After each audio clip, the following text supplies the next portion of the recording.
Hello, അസ്സലാമു അലൈക്കും. എല്ലാവർക്കും നമസ്കാരം. എൻ്റെ പുതിയൊരു വീഡിയോയിലേക്ക് എല്ലാവർക്കും സ്വാഗതം. ഞാനിന്നിവിടെ ഉണ്ടാക്കാൻ പോണത് ഒരു അടിപൊളി കൈപ്പക്കയും കൊണ്ടുള്ള മസാലക്കറിയാണ് കേട്ടോ. അപ്പോൾ കൈപ്പക്ക, പാവക്ക എന്നൊക്കെ പറയും ചിലവർ. നമ്മളിവിടെ കൈപ്പക്ക എന്നാണ് പറയുന്നത്. അപ്പോൾ ഇതാ കൈപ്പക്ക അതുപോലെ വട്ടത്തിൽ ഇങ്ങനെ കറക്റ്റായിട്ട് അരിഞ്ഞു കൊടുക്കുക. വല്ലാണ്ട് കട്ടി കുറയണ്ട, എന്നാൽ പാകത്തിന് കട്ടിയിരിക്കുകയും ചെയ്തോട്ടെ.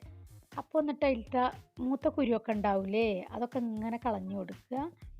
പിന്നെ വല്ലാണ്ട് ഇളയ കുരുവൊന്നും കളയണ്ട, അതൊക്കെ അവിടെ നിന്നോട്ടെ.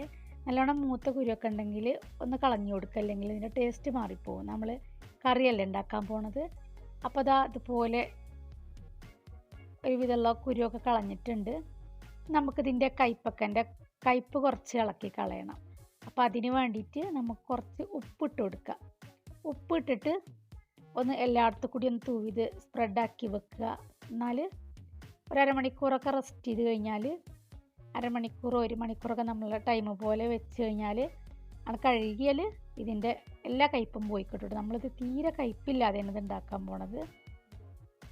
ഇത് വെച്ച് കഴിഞ്ഞാൽ കയ്പ്പൊക്കെ എന്നറിയില്ല കേട്ടോ, ചെറിയൊരു കയ്പ്പേ ഉണ്ടാവുള്ളൂ. നമുക്ക് ടേസ്റ്റിനുള്ള കയ്പ്പേ ഉണ്ടാവുള്ളൂ, അല്ലാതെ കഴിക്കാൻ വയ്യാതിരിക്കില്ല. അപ്പോൾ അതാ ഉപ്പൊക്കെ ഇട്ടുങ്ങാണ്ട് കുടഞ്ഞിട്ട് ഇങ്ങനെ അടച്ചു വെക്കുക. അപ്പോഴേക്കും നമുക്കിതിലേക്ക് മസാല ഉണ്ടാക്കാൻ പോവുകയാണ്. അപ്പോൾ അതിന് വേണ്ടി ഒരു സവാള എടുത്തിട്ടുള്ളത്. ആ ഒരു സവാള നന്നായിട്ട് ചെറുതായിട്ട് കട്ട് ചെയ്തെടുക്കുക. എത്ര ചെറുതാക്കാൻ പറ്റുക വെച്ചാൽ അത്രയും ചെറുതാക്കിയിട്ട് കട്ട് ചെയ്തെടുക്കുക.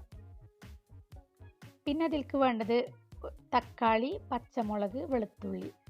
പിന്നെ ഞാൻ 2 തക്കാളി എടുത്തത്. വലിയ തക്കാളിയൊക്കെ ആണെങ്കിൽ 1 എടുത്താൽ മതിയാകും. ഞാനത് ചെറിയ തക്കാളി ആയതുകൊണ്ട് 2 തക്കാളി എടുത്തു. അപ്പം ഇത് കട്ട് ചെയ്തിട്ട് പിന്നെ ഒന്ന് പേസ്റ്റ് പോലെ അരച്ചെടുക്കണം കേട്ടോ. ഇതും പച്ചമുളകും വെളുത്തുള്ളിയും പാടെ നമുക്ക് പേസ്റ്റ് പോലെ അരച്ചെടുക്കാം. അപ്പോൾ അതാ ഇതുപോലെ പേസ്റ്റ് പോലെ അരച്ചെടുത്തിട്ടുണ്ട്. അപ്പോൾ ഇനി നമുക്ക് നേരത്തെ കട്ട് ചെയ്ത് വെച്ച കൈപ്പക്ക ഒന്ന് കഴുകി വൃത്തിയാക്കി എടുക്കണം കേട്ടോ. 2-3 പ്രാവശ്യം കഴുകിയിട്ട് ഒട്ടും വെള്ളമില്ലാതെ നമുക്കങ്ങനെ തോർത്തിയെടുക്കണം. ഇത് വെള്ളമൊക്കെ തോർന്ന് പോവാൻ ഒരു ഓട്ടപാത്രത്തിലിട്ടിട്ട് അങ്ങനെ കുറച്ച് നേരം വെച്ച് കഴിഞ്ഞാൽ വെള്ളമൊക്കെ തോർന്ന് പോകും. എന്നിട്ട് നമുക്കിത് പാകം ചെയ്യാൻ ഒരു ചട്ടി വെച്ച് കൊടുക്കാം.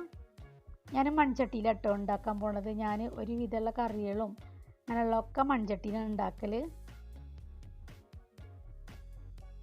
ചട്ടി ചൂടാവുമ്പോൾ വെളിച്ചെണ്ണ ഒഴിച്ചു കൊടുക്കുക. 3 മുതൽ 4 ടേബിൾ സ്പൂൺ വരെ വെളിച്ചെണ്ണ ഒഴിച്ചു കൊടുക്കുക. ഞാനിവിടെ 3 ടേബിൾ സ്പൂൺ വെളിച്ചെണ്ണ ഇട്ട് ഒഴിച്ചു കൊടുത്തത്. അപ്പോൾ ഈ എണ്ണയൊക്കെ ചൂടായി വന്നപ്പോൾ നമ്മൾ നേരത്തെ കഴുകി വാർത്ത് വെച്ചില്ലേ, ആ കൈപ്പക്ക അതിലേക്ക് ഇട്ട് കൊടുക്കുക കേട്ടോ. കൈപ്പക്ക അതിലിട്ടിട്ട് നന്നായിട്ട് ഇളക്കി കൊടുക്കുക. നമ്മൾ കുറേശ്ശെ ആക്കിയിട്ട് മറ്റേതിൽ നോൺ സ്റ്റിക്കിൻ്റെ പാനിലൊക്കെ ഫ്രൈ ചെയ്തെടുക്കുകയാണെങ്കിൽ ഒന്നും കൂടി വേഗമായിരുന്നു. ഇത് മൺചട്ടിയിലാവുമ്പോൾ കുറച്ച് താമസമായിട്ടോ ഫ്രൈ ആയി വരാൻ വേണ്ടിയിട്ട്. അപ്പോൾ നിങ്ങൾ ഉണ്ടാക്കുമ്പോൾ നോൺ സ്റ്റിക്കിൻ്റെ പാനൊക്കെ ഉണ്ടെങ്കിൽ അതിലൊന്ന് ഫസ്റ്റിൽ ഇങ്ങനെ ഫ്രൈ ചെയ്തെടുക്കുക കുറേശ്ശെ ഇട്ടിട്ട്. അതറിയില്ലായിരുന്നു, ഇപ്പോൾ ചെയ്യുമ്പോഴാണ് ഇപ്പോൾ മനസ്സിൽ വന്നത്. അപ്പോൾ എന്തായാലും അങ്ങനെ ചെയ്ത് നോക്കുക. അപ്പോൾ അതാ ഞാൻ ബ്രൗൺ കളർ ആവണ വരെ ഇളക്കി കൊടുത്തെങ്കിൽ നമുക്കൊരു പാത്രത്തേക്ക് കോരി മാറ്റാം. പിന്നെ ആ എണ്ണയിൽ തന്നെ, ആ ചട്ടിയിലുള്ള ആ എണ്ണയിൽ തന്നെയാണ് കേട്ടോ ഇതിന് മസാല ഉണ്ടാക്കാൻ പോണത്. അപ്പോൾ അതിലേക്ക് നമ്മൾ നേരത്തെ കൊത്തി അരിഞ്ഞ് വെച്ച സവാള ചേർത്ത് കൊടുക്കുക. സവാളയൊക്കെ ഇട്ട് നന്നായിട്ടൊന്ന് ബ്രൗൺ കളറായി വരുമ്പോൾ അതിലേക്ക് നമ്മൾ നേരത്തെ അരച്ച് വെച്ചില്ലേ, പേസ്റ്റാക്കി അരച്ച് വെച്ച ആ അരപ്പ് ഇതിലേക്ക് ഒഴിച്ചു കൊടുക്കുക. ഇത് നന്നായിട്ട് ഇളക്കി കൊടുക്കുക. ഇളക്കി പച്ചമണമൊക്കെ ഒന്ന് പോയി വരുമ്പോൾ,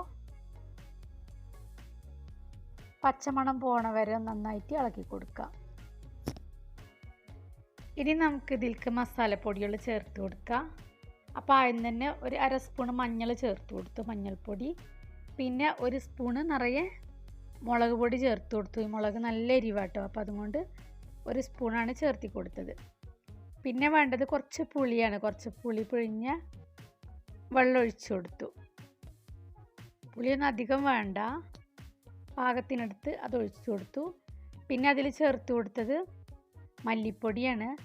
മല്ലിപ്പൊടി 1 സ്പൂൺ ചേർത്ത് കൊടുത്തു. പിന്നെ ആവശ്യത്തിന് ഉപ്പും ചേർത്ത് കൊടുത്തു. പിന്നെ കുറച്ചും കൂടി വെള്ളം ഒഴിച്ച് കൊടുത്തു. കാരണം നമുക്കിത് കുറച്ച് ഗ്രേവി വേണം, കറിയായിട്ട് വെക്കുകയാണല്ലോ. അപ്പോൾ കുറച്ചും കൂടി വെള്ളം ഒഴിച്ച് കൊടുത്തു. നന്നായിട്ടൊന്ന് ഇളക്കിയിട്ട് ഒന്ന് മൂടി വെച്ചു. നന്നായിട്ടൊന്ന് തിളച്ച് വരട്ടെ. അപ്പോൾ ഇത് തിളച്ചിങ്ങനെ മറിയുന്നുണ്ട്. ഈ സമയത്ത് നമ്മൾ നേരത്തെ ഫ്രൈ ചെയ്ത് മാറ്റി വെച്ച കൈപ്പക്ക അതിലേക്ക് ഇട്ട് കൊടുക്കുക. എന്നിട്ട് നന്നായിട്ടൊന്ന് ഇളക്കി കൊടുക്കുക.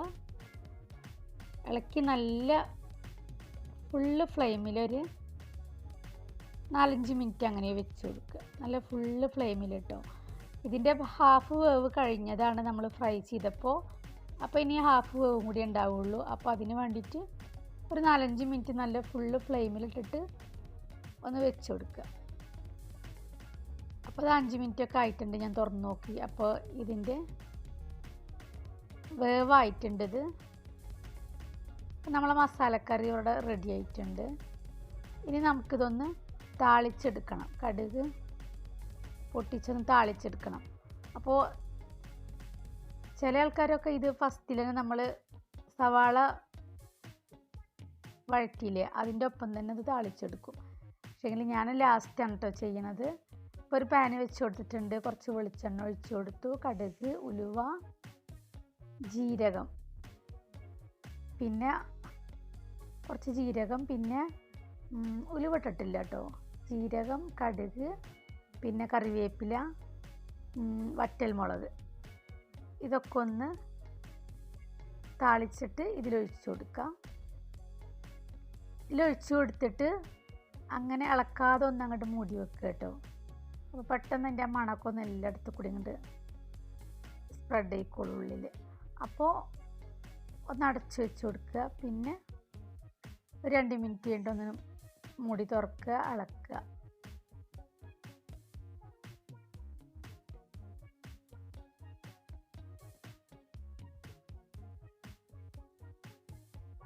അപ്പോൾ അതാ നമുക്ക് തുറന്ന് നോക്കാം. നമ്മൾ കൈപ്പക്ക മസാലക്കറി ഇവിടെ റെഡി ആയിട്ടുണ്ട്. അപ്പോൾ എന്തായാലും എല്ലാവർക്കും എൻ്റെ വീഡിയോ ഇഷ്ടമായി എന്ന് വിചാരിക്കണു. ഇഷ്ടപ്പെട്ടവർ ലൈക്ക് കൊടുക്കുക. ആദ്യമായിട്ട് കാണുന്നവരൊക്കെ ഉണ്ടെങ്കിൽ ഒന്ന് സബ്സ്ക്രൈബ് ചെയ്ത് സപ്പോർട്ട് ചെയ്യുക. അപ്പോൾ എന്തായാലും നല്ല ടേസ്റ്റാണ് കേട്ടോ. ഒരു പ്രാവശ്യം ട്രൈ ചെയ്ത് നോക്കുക. അപ്പോൾ ഇനി പുതിയൊരു വീഡിയോ ആയിട്ട് വരുമ്പോഴേക്കും എല്ലാവരോടും അസ്സലാമു അലൈക്കും. Thank you for watching.